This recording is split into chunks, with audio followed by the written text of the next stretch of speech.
Kính thưa quý vị, khi nhắc đến in ấn thì quý vị và các bạn nghĩ đến điều gì đầu tiên? Những trang giấy đầy mực, đôi lúc thì có thể là thêm tí màu sắc, đúng không ạ? Và đó là những hình ảnh quen thuộc của thị trường in ấn trước đây. Ở hiện tại thì thị trường in ấn của Việt Nam đã thay đổi rất nhiều và rất nhiều công nghệ mới đã xuất hiện để đáp ứng cho nhu cầu trong nước lẫn các tập đoàn toàn cầu. Và hôm nay chúng ta sẽ cùng tìm hiểu diện mạo mới của ngành in ấn này nhé. Với đà phát triển cực nhanh của công nghệ đã tác động đến hầu hết các ngành nghề, lĩnh vực trong đời sống xã hội hiện nay. Trong số đó, ngành in ấn xuất bản là ngành chịu ảnh hưởng tương đối lớn. Báo điện tử thay thế cho báo in, sách điện tử thay thế cho sách truyền thống. Các ấn phẩm dùng cho quảng cáo cũng bị thay thế bởi quảng cáo trực tuyến. Tất cả những điều này đã dần trở thành xu hướng phổ biến của xã hội vì chi phí tương đối thấp, hiệu suất cao hơn và thân thiện hơn với người tiêu dùng Internet và môi trường. Dù vậy, xu thế mới cũng đã khiến ngành in ấn nói chung và in kỹ thuật số nói riêng có những cải tiến phù hợp với xu thế phát triển của công nghệ, thì nhu cầu in ấn vẫn luôn tồn tại và sẽ không mất đi mà tiếp tục phát triển cạnh tranh với sự phát triển của công nghệ. Dù công nghệ Internet phát triển, số lượng in catalog giảm dần do việc quảng cáo truyền thống chuyển sang quảng cáo online. Tuy nhiên, catalog vẫn là ấn phẩm cần thiết khi giới thiệu sản phẩm đến khách hàng, đặc biệt là trong bối cảnh hội nghị triển lãm. In tờ rơi hay in brochure được cá nhân hóa, in theo nội dung phổ biến để gửi đến từng khách hàng, hộ gia đình. Hình thức này sẽ đạt được hiệu quả cao hơn vì gửi đích danh người nhận, tăng sự trang trọng, nâng tầm thương hiệu. Nhìn chung, ngành in ấn đang chuyển hóa từ việc in số lượng lớn, chuyển sang in theo nhu cầu với chất lượng, kỹ thuật ngày càng được đòi hỏi cao hơn. Và kính thưa quý vị, đứng bên cạnh Kim Thanh Như lúc này đó chính là ông Nguyễn Văn Mẫn, hiện là tổng giám đốc công ty trách nhiệm hữu hạn thương mại sản xuất in Minh Mẫn. Dạ, xin chào ông ạ. Chào Kim Thảo. Dạ thưa ông, thì có rất là nhiều khái niệm và ngay cả bản thân Kim Thảo đây cũng nghĩ là khi mà nhắc đến in ấn thì người ta sẽ nghĩ đến là vật liệu giấy, và trên cái bề mặt giấy là sẽ được in ấn và mực nằm trên cái bề mặt giấy. Thì không biết là quan niệm bây giờ thì nó còn đúng hay không, và hiện tại thì có những cái lĩnh vực và cái ngành nào mới mẻ mà cái ngành là in ấn của chúng ta tham gia vào cũng như là mang đến cái giá trị cao hơn ạ? Suy nghĩ thì về in ấn trên giấy thì vẫn còn rất là phổ biến, và trên giấy, in ấn trên giấy giờ nó cũng là trở thành xu hướng tương lai. Vì tương lai thì người ta xu hướng là bao bì xanh, trái đất xanh, cho nên là giấy vẫn là cái chủ đề mà đưa vào in ấn bao bì cũng còn rất là nhiều và sẽ phát triển. Tuy nhiên nói về mà tham gia vào những nhãn mác bao bì mà vật liệu khác mang lại giá trị cao hơn thì đương nhiên về in ấn hiện nay thì phát triển rất là mạnh và nhanh, cho nên là cái mà ngành in nó còn mà mang rất là nhiều cái sự gọi là đa nhiệm trong cái việc in ấn trên mọi chất liệu. In những nhãn mác về máy móc thiết bị, nói thật ra mà nói thì in trên cái sản phẩm nào mà giá trị cao thì đương nhiên là cái nhãn mác đó sẽ có giá trị cao. Dạ, được biết là công ty của chúng ta cũng có rất là nhiều đối tác tham gia vào cái chuỗi cung ứng này, thì không biết là cái sản phẩm chính nào mà chúng ta đang tham gia vào chuỗi cung ứng, và đặc biệt là những sản phẩm nào dành cho các đối tác cũng như là các thương hiệu hàng đầu thế giới ra sao ạ? Là công ty cũng là hôm nay cũng trên 20 năm trong nghề, nên là từ cái đam mê ban đầu thì chúng tôi cũng cố gắng nỗ lực có một chút ngày hôm nay. Trong quá trình mình phát triển như vậy thì thực sự mà nói hôm nay thì mình cũng làm được một số cái sản phẩm cho những cái doanh nghiệp FDI. Thì những cái dòng sản phẩm mình mà đang mang lại cho họ trong in ấn thì nó cũng là đa dạng. Trong đó thì nổi bật thì những cái dòng nhãn gọi là nhãn mác bền hơn cái máy.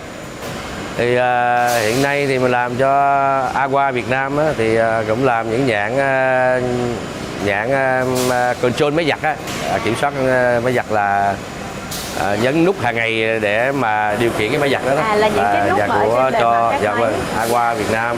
Dạ. Hiện nay đang làm cho Sharp Việt Nam, cũng những cái nhãn mác trên máy gọi là máy điều hòa không khí, rồi máy lọc không khí của Sharp, những cái nó rất là nhiều những nhãn mác nhiều loại như vậy, những nhãn cho Inut Việt Nam, control trên một cái thiết bị vệ sinh, rồi làm rất là nhiều nhãn mác cho nồi cơm điện Media Việt Nam. và nhiều công ty FDI khác, và cũng đang tương lai cũng có cơ hội tiếp cận rất là nhiều doanh nghiệp FDI Việt Nam khác. Trải qua nhiều tác động từ đại dịch Covid-19, ngành in ấn chắc chắn sẽ có nhiều thay đổi. Tuy nhiên, in kỹ thuật số vẫn sẽ giữ vai trò chủ đạo. Với khả năng của công nghệ kỹ thuật số, các nhà cung cấp dịch vụ in và máy in đang giải quyết nhu cầu thay đổi của khách hàng thông qua các mô hình kinh doanh mới, có lợi nhuận. Hiện tại điều này được thể hiện rõ ràng trong các lĩnh vực tự động hóa, web to print và kinh doanh sản phẩm in ấn trực tuyến. Song song đó, quá trình chuyển đổi từ công nghệ in truyền thống sang in kỹ thuật số đã tạo ra động lực lớn trong những tháng gần đây. Sự kết hợp này chỉ ra con đường hướng tới các quy trình in hoàn toàn tự động từ đầu đến cuối trong những năm tới. Điều này sẽ đáp ứng nhu cầu của các nhà in, ít người vận hành nhưng khối lượng công việc tăng lên. Tại thị trường Việt Nam, với xu thế hội nhập toàn cầu, các thương hiệu tập đoàn lớn đổ bộ đến Việt Nam ngày càng nhiều hơn và tạo cho họ nhu cầu in ấn kỹ thuật số rất lớn. Những phát triển về công nghệ vật liệu lẫn kỹ thuật in giờ đây đã cho phép in trên giấy không tráng phủ.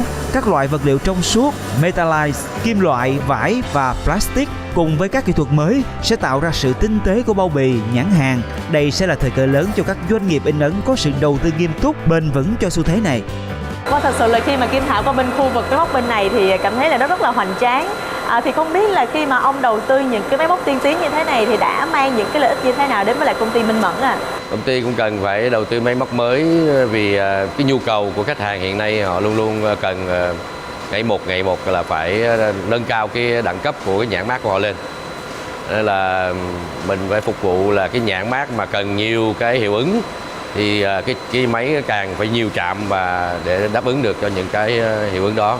Thì những cái máy mà model mới nhất hiện nay á, thì nó có được cái là dễ vận hành, những cái người thợ không cần phải quá là lâu năm và cái tốc độ mà giải quyết công việc in ấn của nó thì nó nhanh hơn, là năng suất lao động nó cũng tăng lên.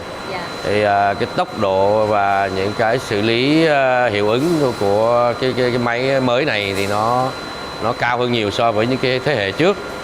Đương nhiên nhà sản xuất họ cũng tính toán là đưa ra cái dòng máy mới này cho thị trường nó phải có nhiều tính năng nổi trội hơn so với những cái phân khúc khác. Như ông chia sẻ như vậy thì khi mà chúng ta đầu tư một cái thiết bị máy móc tiên tiến như thế thì phải có những cái nhân sự điều hành đúng không ạ? Thì không biết là cái cách mà quản trị nhân sự, cách quản trị về máy móc và quản trị về một cái bộ máy công ty như thế này thì như thế nào ạ? Công ty chúng tôi đã làm điều mà này nó rất là nhiều năm, đặc biệt trong cái việc mà R&D, nghiên cứu và phát triển một cái sản phẩm, một dòng sản phẩm nào thì nó đi từ ý tưởng cho đến công nghệ. Còn về việc mà mình đầu tư một cái máy có lớn mấy đi nữa, có nhiều tiền mấy đi nữa mà chúng ta không có những cái công cụ đi theo như là quản trị máy, quản trị con người và quản trị màu sắc, quản trị công việc cho nó có hiệu quả hay không thì cái máy đó sẽ có thể chưa chắc là hiệu quả.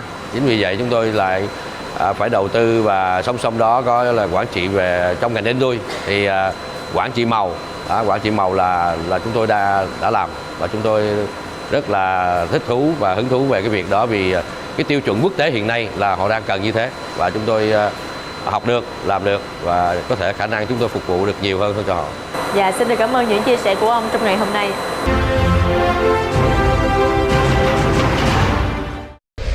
Hy vọng là những gì mà chúng tôi vừa giới thiệu trong chương trình ngày hôm nay sẽ giúp cho quý vị khán giả có thêm những góc nhìn mới mẻ về ngành in ấn thời hiện đại, cũng như là rất nhiều kinh nghiệm, bài học thích nghi với xu hướng của thời đại mới. Đến đây thì thời lượng dành cho chương trình cũng đã hết. Hẹn gặp lại quý vị và các bạn trong những chương trình lần sau.